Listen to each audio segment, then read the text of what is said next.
Ngayong araw nga ay gagala tayo kasi kulang yung buhay natin kung walang gala. Ito lang din kasi ang time na makakapag-relax kami. Kaya absent muna lahat sa trabaho ngayong araw na to.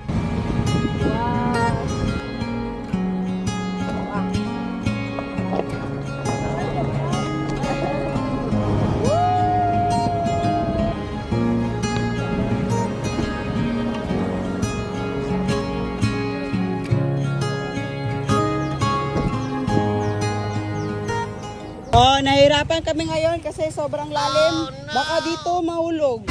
Kaya yan. Lubaan na gamay. Gi. Ala! Ala. Op, straight lang talaga. Sige, go.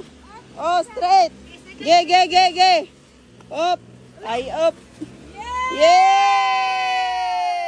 So, papunta na kami sa aming destinasyon ngayong araw na to. Yung mga mukha namin ngayon sobrang haggard since wala pa kami ligo lahat. Mag-alas stress naman, wala pa tayong ligo. Kapit kayo sa mga tenga nyo. Grabe si Abante, bay!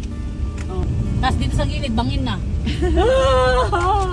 Oh, yan. Gaano kahirap yung daan dito. Ganyan kahirap. Hindi masyadong klaro sa video pero klaro talaga siya. Klaro talaga siya. Hey! Nature Gaming! Let's go! Kayang-kaya talaga ni Abante. Yes. Never pa tayo pinahiya ni Abante ba na ano tayo sa daan. Wow! Ito yung kanal sa Mindanao. Napakalinaw. Buti na lang talaga may mga ganitong tanawin para tuwing nasistress tayo or punong-puno na tayo sa mga bagay na umiikot sa utak natin, may paglalabasan tayo. Kumbaga may mga bagay na nakakapag-relax din sa atin. Kahit papano or kahit saglit man lang, marerelax tayo. Oo, madaming bagay na makakastress sa atin at makakalungkot ng ating pakiramdam. Pero tignan nyo naman yung paligid. Marami pa ring dahilan para maging masaya tayo kahit anong problema man ang kinakaharap natin. May mga time talaga na loaded na yung pakiramdam natin at kahit sarili natin ay hindi natin maintindihan. Pero itong kalikasan, hindi ko mawari. Kahit nakatingin ka lang sa kanya o nalanghap mo yung simoy ng hangin, parang may kusang gamot na gumagamot ng sakit ng ulo mo or mga problema na iniisip mo. Kumbaga, nakakagaan ng loob. Ay!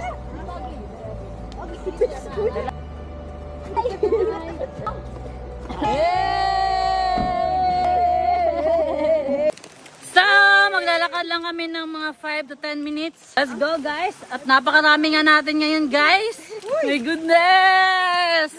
Ang sarap may na nakagala ulit tayo. Yes. No?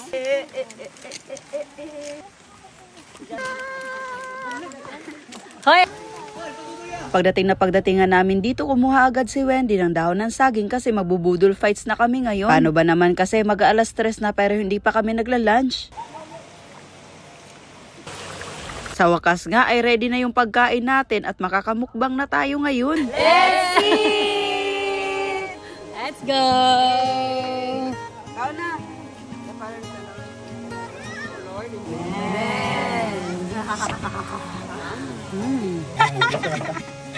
Gutom yung mga kasama natin. Kaya nga eh. Ngayon eh, mag-alas 3 na.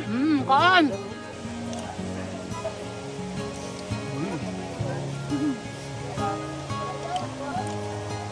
Siyempre sa bawat gala natin hindi mawawala itong buko. Pampahaba daw kasi ito ng buhay.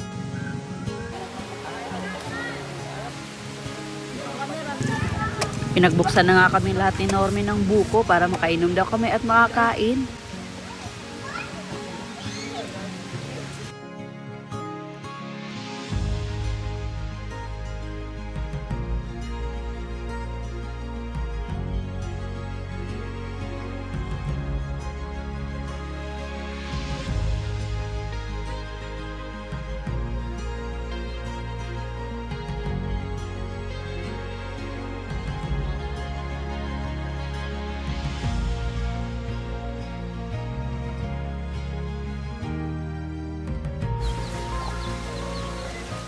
Let's go! Ngayon ay magdo-drone daw muna sila Norme para may aerial shots daw sila sa pinuntahan namin ngayon. Akala mo talaga first time eh.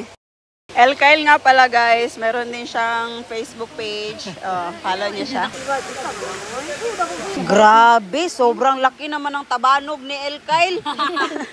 Ang laki ng helicopter. Tong araw na to, di talaga namin lubos akalain na mangyari to. Kasi ang drone ni Norme nasira. Dahil bumagsak lang siya bigla. May masamang nangyari ngayon sa drone ni Norme. Ang nangyari? Hala. Hala, May. Baka nawasak, May. Tapos napaka-imposible kasi itong drone na to, may detector siya. Hindi siya basta-basta ma-crash. May sensor. Oo. Tubig. Naigo siya. Nahulog daw siya bigla.